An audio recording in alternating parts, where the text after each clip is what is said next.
So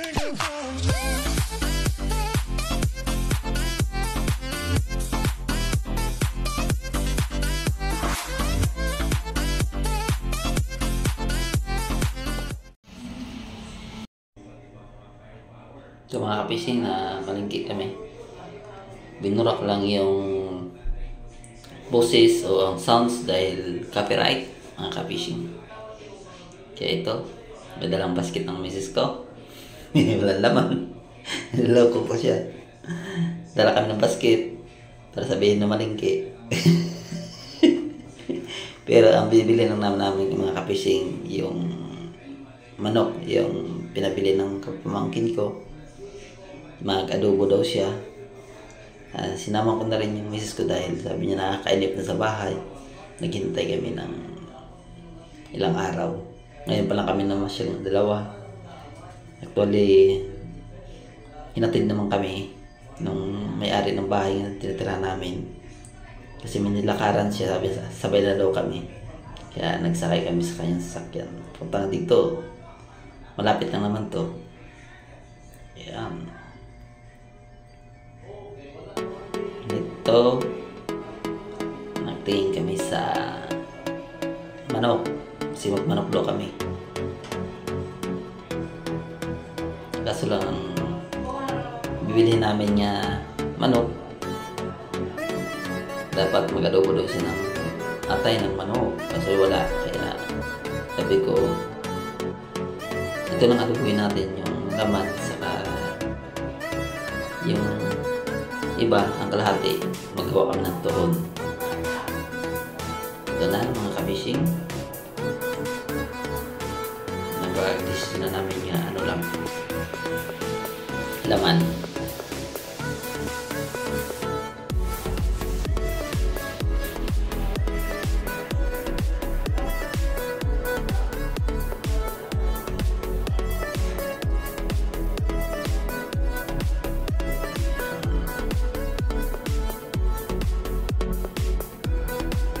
Kaya umalis na kami. Nagtingin kami dito sa wrapper para sa turon.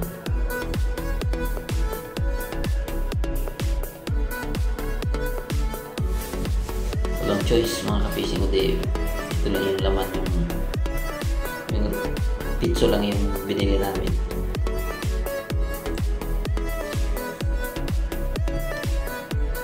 Kaya ito lang yung malayo pa yung grocery nga kung mag-build pa kami sa ilan.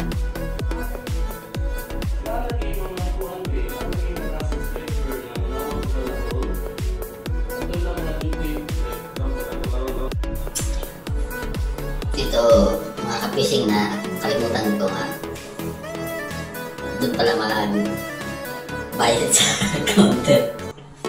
Kaya dyan pala mga kapising, inabot ko yung pira.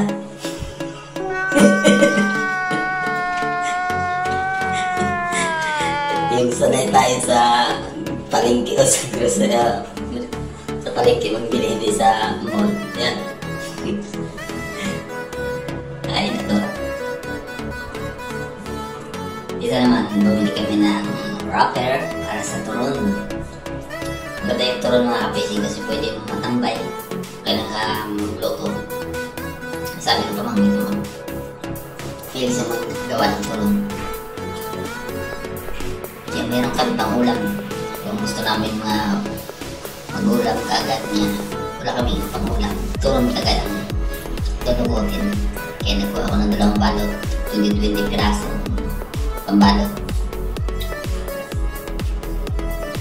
Yan mga kapising, ano ko lang yung disable ko lang yung boses dahil copyright mga kapising, may sounds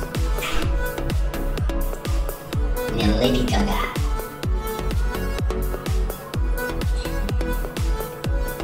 Yan ang talagang ano ng putar yan, pagbili ng ulam.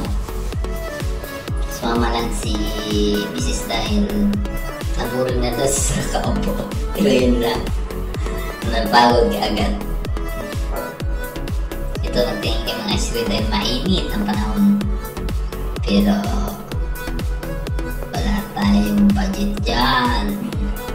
Kaya tingnan lang natin.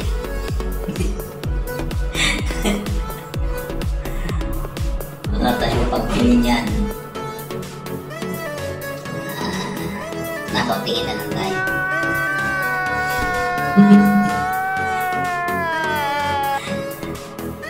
Tingnan na sa akin, tingnan na misis ko pero sabihin niya, wala nga yung talagang pera.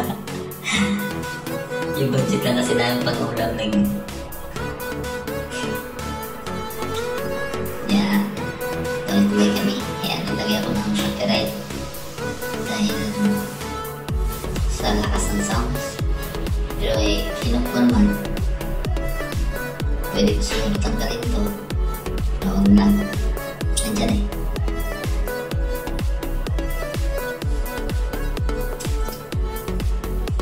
Kaya pa na yung hanap niya kung saan counter o ang bayaran kasi gusto nyo nang umuwi. Saka bibili muna tayo ng tinapay para hindi tayo magbalik-balik.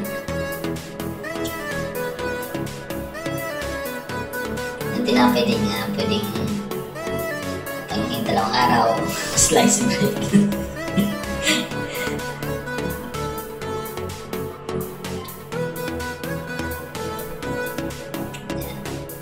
Tandaan lang kasi mga fishing dahil mahina na lakad yung business ko. Nadabilis siya mapagod. At meron pang nararamdaman.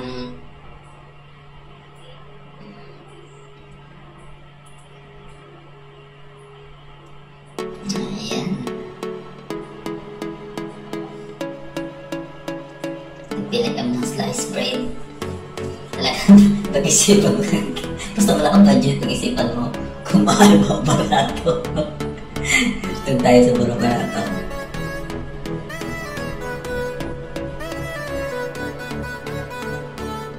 Yan, nagkawa kami ng isa. Okay. Tapos namin ito ang mga facing.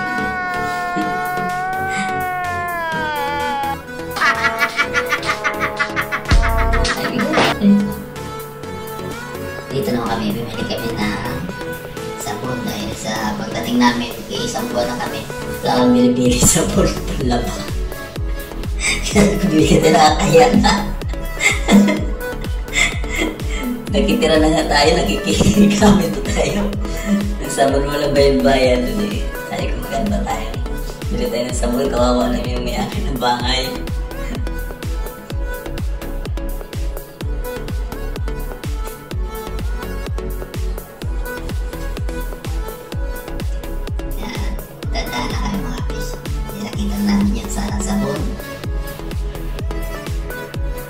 Pili-pili ka pa mga nandyan.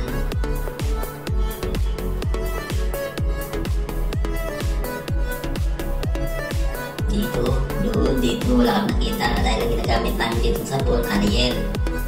Wala kang nakita ng Ariel na 1 kilo.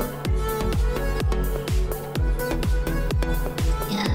Kasi kung mas malaki ang kapag sachet yung bilhin mo, saka konti lang ang laman. Yung per kilo yung bilhin mo, makatipid ka.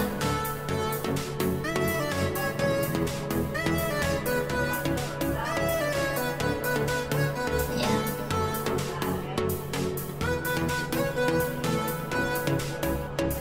Dito kami nagpili dahil ko ng Ariel.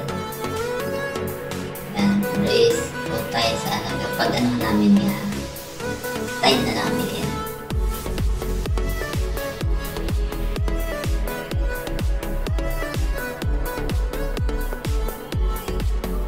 Kapokus ko yung self-horizon sa dibdib ko, yung may drawing yung picture. Picture ba? Shoutout yan sa picture na yan sa dibdib ko kay Kapitan Flo. Sa musik ko. Pinipilitan kami din kaya sila na picture ang lagi sa YouTube sa video.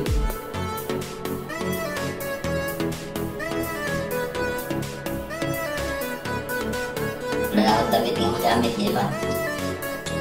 Kasi kakakalaba ko lang. Basa pa mga damit. Okay. Tag-isip-isip pa. Patay pa ang tingin sa kung magkano ang price. Buti mo lang puta yung Nasabi niya 70 grams, 700 grams ay 120. Yan ang binili ko. Kasi walang 1 kilo talaga. 700 lang nakalagay. Kaya, bumili na kami sa puntahan ng counter. Yan ang nabili namin, isda, tinapay, isda, manok, tinapay, saka sabon. Yan lang. Ayun na. Pambalot ng turon. Yun. Ito na kami. Inom ko na yung video. Cut-off ko na. Kasi magbabayad kami sa counter. Yan.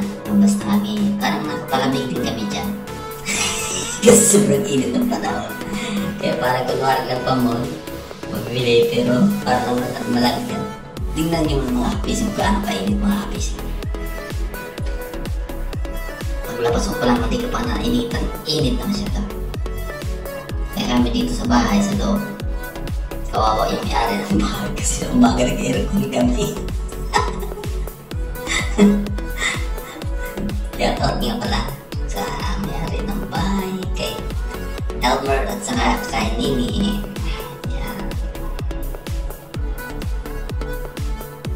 Maraming salamat sa pag-welcome sa amin kung patira. Yan.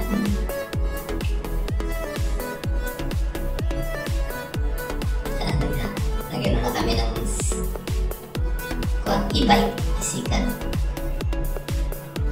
Malapit ako ng isang mga kapisip pag kaya ko lakarin. Nilalakad ko lang yun, lalo na kung di may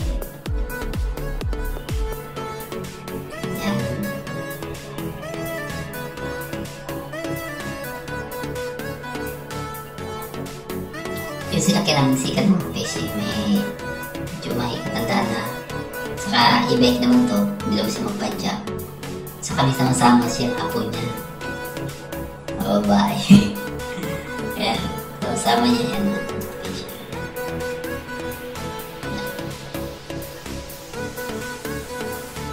Bihib na siya. Tinong mga fishing, pinakita niya ang lolo niya kung anong nangyari sa bata. Naku, kawawa yung bata.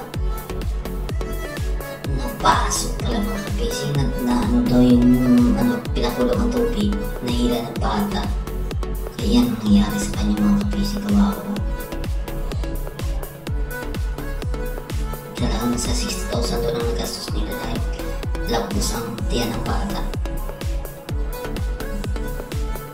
Kaya talagang laging sama-sama ng lolo dahil mahilig ka magturo-turo na pagpagkain. Ilan na lang talaga ng lolo may sinasama-sama niya.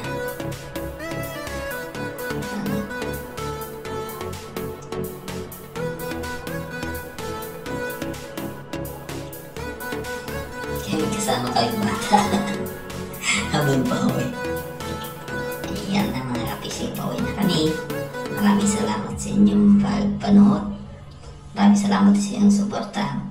Sa hindi pa nakasubscribe mga kapising, please po subscribe page fishing. Pakipindot din ang bell button. I-bell niyo po para kayo update sa mga vlog. Pag-like and share din po. Maraming salamat.